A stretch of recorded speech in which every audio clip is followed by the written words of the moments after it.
Hey, good morning, you guys. Welcome back to Southern Latitudes. I'm Robin, and I wanted to show you just some updates in the gardens. So my Christmas cactus, which is really a Thanksgiving cactus, has bloomed, and the other ones don't even show signs of blooming. So I got to work on up potting, fertilizing, watering. I got to do something different. I'm not sure why one did it, but the others couldn't. But that's my dilemma. I don't know if we'll address that today or tomorrow, but, well, not tomorrow. Tomorrow's so busy. This is Schefflera that I don't know how it crossed the entire yard. My neighbor back here has Schefflera, so I don't know how it made it all the way to the front yard where these were. Probably a squirrel would be my guess. But anyhow, I'm going to take this out of the pot as well, pot it up and give it away. I am not sure that I want Schefflera in my yard.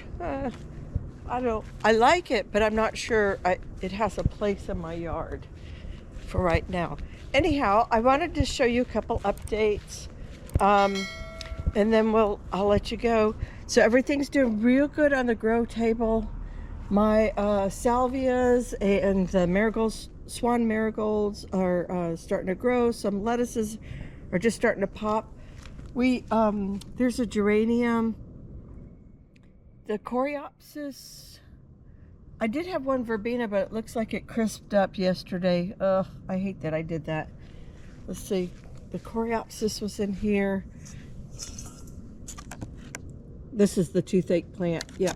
But then there's coreopsis in here. It's starting to germinate finally. It takes a while on those.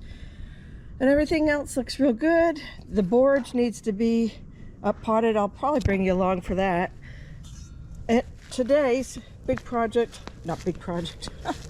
Oh, wait, one thing before we go cut lettuce. I finally have male and female squash at the same time, the blooms. So you probably already know this, most of you, but if you don't, that is a male bloom. It has a singular center. This is the female bloom. It has a multiple, I forgot my plant terms, but anyhow, I just took my little finger, put it in there, and then put it on there, and I pollinated those. And I pollinated this one too. And I just realized oh, that's a male.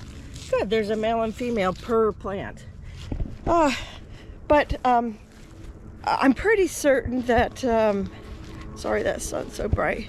I'm pretty certain that I pollinated them, but if not, I'm leaving it for the bees to figure out that that's where they need to go for this month.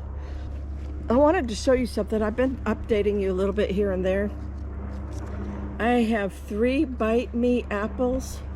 Sorry, the camera's kind of looking really good. And this morning it kind of surprised me because I have 2 for sure burgundy apples off of my graft. See, it comes down here, and I grafted it right here, right under where the tag is. It's hard to see, but there's a graft right there. And then it split, and so I have 2 opportunities every spring or fall for burgundy apples. Over here, the jury's still out on a couple of them.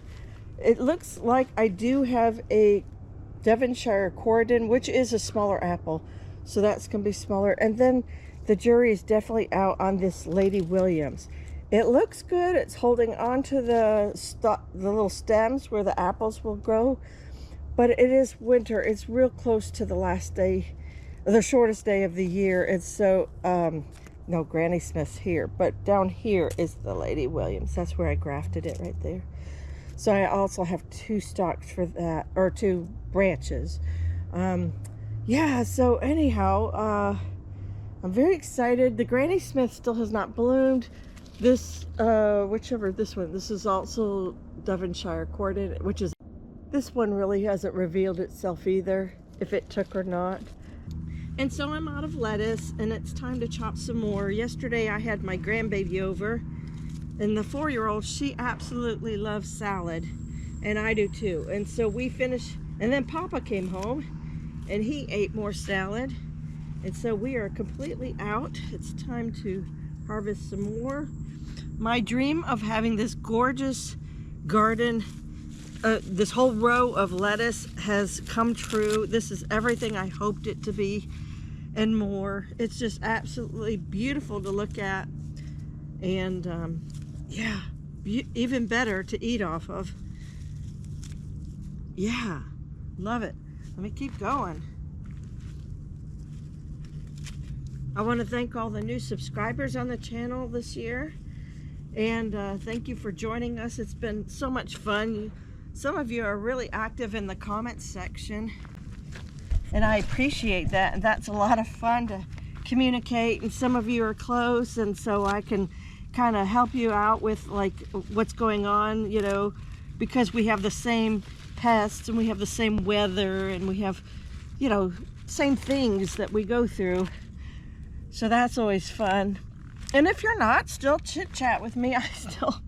I love talking. Obviously, I have a YouTube channel. This one was going to bolt. It was one of my earlier lettuces. Oh. There we go. We got a big, beautiful bowl for dinner. Let's see if I can get one more variety. Maybe whatever this is.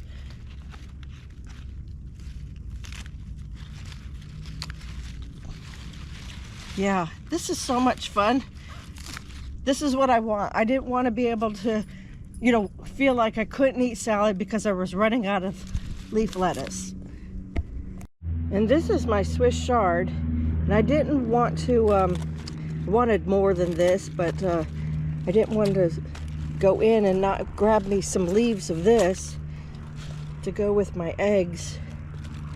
Wow, you want to be self-sustainable? Get yourself going real good in the winter in Florida. Put some chickens in your yard and you'll have plenty of greens and plenty of eggs. Well, have young hens. The older hens are definitely molting. It looks like a feather bomb went off in their coop. But anyhow, that should be enough. I only need like 4 or 5 leaves. But I am giving the chickens like some of these extra big kale leaves. My cabbage is really coming along. You won't go hungry in Florida in the winter. And these can sustain frost and cold weather right here. All the kales can. I believe Swiss chard can go down pretty cold, like even in snow. I think I've seen it. Lettuce can take a light frost. Celery can definitely take super cold weather. This bok choy can take pretty cold weather. That's coming along so nice. Yeah.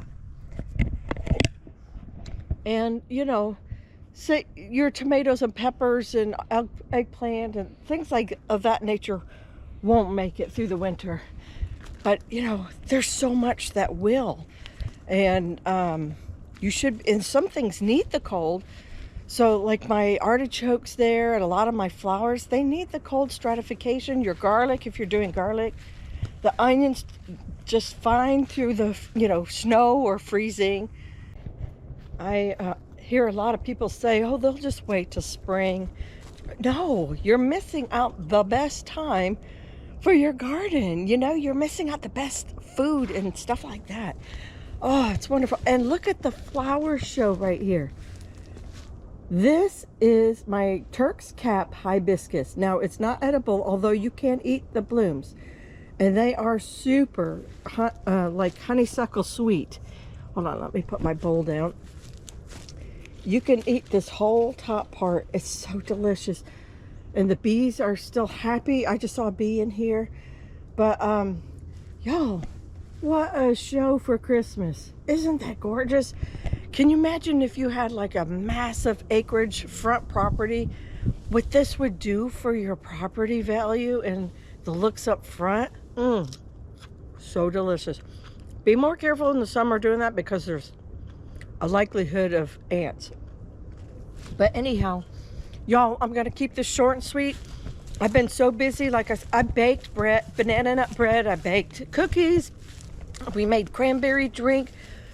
We are celebrating our Christmas tomorrow night, because my one son, he travels up to Canada this year for the next 3.5 weeks.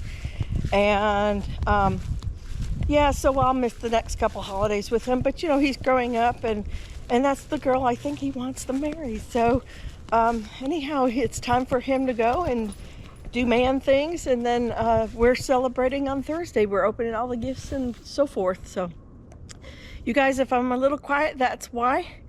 But just know that I'm eating really good, and you should be too. So take care, God bless, and I'll see you in the next video. Bye.